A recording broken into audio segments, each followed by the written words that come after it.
আচ্ছা, এই ম্যাপটাতে আমরা থ্রো বার করব।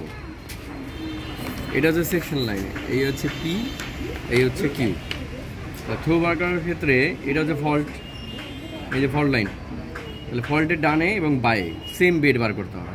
তাহলে এই একটা বেড, এই একটা বেড, ঠিক আছে। এবার থ্রো বার করার নিয়ম হচ্ছে বাঁ পাশে এবং ডান পাশে same bed, same bedding line.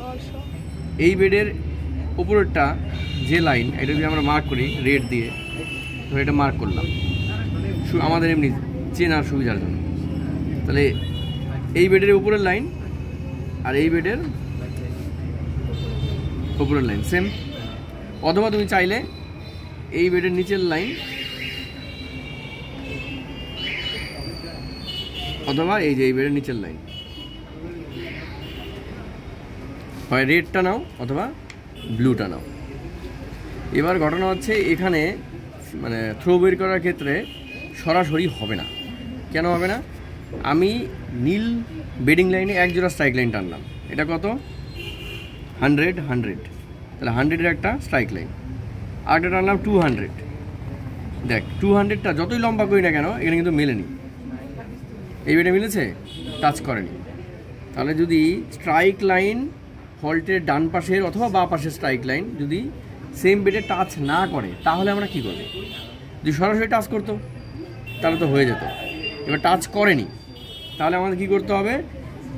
ডান পাশে একটা লাইন উপরে এক জোড়া স্ট্রাইক লাইন টানলাম, বাঁ পাশে যে কোনো একটা স্ট্রাইক লাইন টানলাম। বাঁ পাশে নীল বেডের উপরে কত 200 টানতে পারি, 100 টানতে পারি, যেটা থাকবে যা খুশি তোমরা টানো, সমস্যা নেই।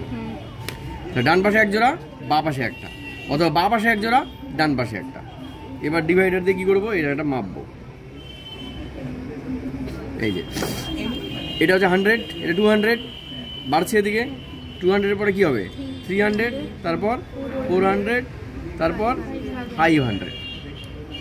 তাহলে এই জায়গাটা 500 হওয়া উচিত, কিন্তু আছে কত? 200। ডিফারেন্স কত? 300। তাহলে থ্রো হচ্ছে 300, থ্রোটা 300। এবার কোনটা আপ কোনটা ডাউন সেটা কীভাবে বুঝবো? হওয়া উচিত 500, হয়ে আছে 200। তাহলে কি হওয়া উচিত 500, হয়ে আছে 300। তাহলে 300 কম আছে, তাহলে এই পাশে হচ্ছে ডাউন আর এই পাশে আপ। তাহলে এইভাবে আমরা আপ ডাউন থ্রো বার করবো যদি স্ট্রাইক লাইন সরাসরি সেকশন লাইনকে টাচ না করে। ঠিক আছে, হচ্ছে বন্ধ। এটা এটা